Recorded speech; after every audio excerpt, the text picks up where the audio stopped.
Good morning, everyone. Welcome back to Haywire Homestead. Right now, I am behind. I had trouble getting my seed garlic, and I finally got it, so I am planting. Behind me, the high tunnel is pretty well closed up because it's been pretty chilly lately, but we still have lots of green tomatoes and peppers and a few other veggies in there, and I can show you that just in a bit. But let's move on to planting the garlic. We're expanding our raised beds. So this is going to be an entire row raised beds. This is all going to be new garden next year. We don't have them all filled in yet, but we have a few that are. So last night I planted an Italian pink garlic, and it's filling up most of the bed. Now I'm moving on to one called Korean Mountain. I did buy these locally from a friend of mine who runs a garlic farm called Sherwood Garlic Farm. And so let's get right to it. We also have Georgian Fire that we're going to be planting as well. I asked her to give me both hard and soft neck varieties, so that way I have some that store really well, which the soft neck tend to store better. And then I wanted a hard neck variety, so not only would I have garlic, but I would also have some scapes.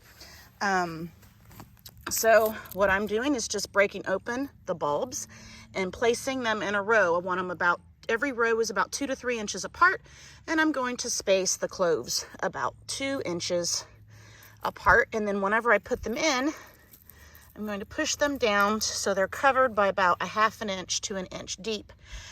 Once I'm finished planting, we're going to have the kids come back with some mulched leaves off of the yard and mulch them really well, so that way they will be ready for winter. In the springtime, we will add a little bit of nitrogen to the bed. That'll help get them going. And that's pretty much it in regards to garlic. Very, very simple. Next year, they'll come up and we'll harvest between May and June. Usually in May, April and May, I can harvest the garlic scapes. I normally saute them, stir fry them, and I also love to ferment them. I'll have to show that to you guys in another video. Someone is making it difficult to get any work done. All right. We talked about spacing. Now we'll talk about how to plant it. One, you want to try to maintain the skin, the paper skin on it. If a little bit of it's missing, it's not too bad. This one still has some on it. And when you plant it, you want to plant with this skinny, pointy end up and the flat end down. That's the root end.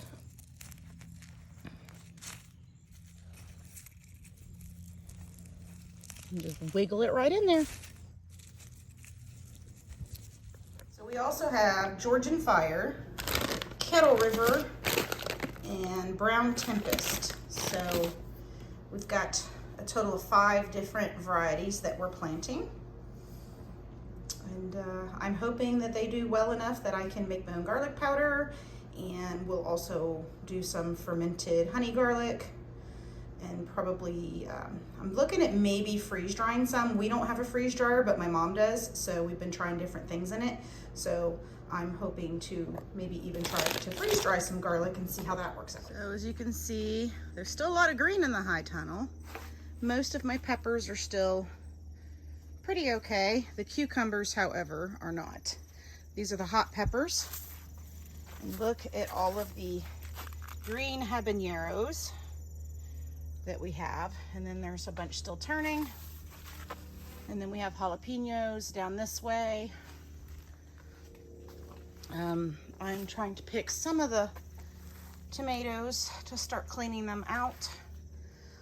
It's been interesting that we didn't have too much issues with pests, but they seem to come on later in the season, which the main one, of course, is the tomato hornworm. Now, the hornworm can decimate a tomato plant overnight. That one's dead. We've got several just on these 2-3 plants. However, if you look at this guy, you see all those little rice grain looking things on him? Those are a parasitic wasp that has laid its eggs on that hornworm. And what'll happen is it will slowly eat it. The eggs will feed off of the hornworm. See, there's another one. And then what will happen is it will look like this. It will literally be just sucked dry. See, here's another one. So when I have them and they have the eggs on them, I actually don't pick them. I don't kill them, I leave them, because then that happy little wasp that laid its eggs on there, its offspring will be able to hatch and make more and be my friends in combating the nasty hornworms. Let's see here. What else do we have that we can show you? Lots and lots of tomatoes still. We had army worms in here last year. We only wound up with a little bit of them, not too bad. Everything looks like a jungle because we had a lot going on, and unfortunately we did not keep up on our trellising and pruning, but you can see where we had a really bad cold snap and all the tops are just browned and bit. We did put a heater in here to try to help us salvage everything, at least briefly. These are our sweet peppers on this side. I'm going to go through and pick most of them, as well as the eggplant, because it's just the end of the season. It's time. So that is what we're going to be doing.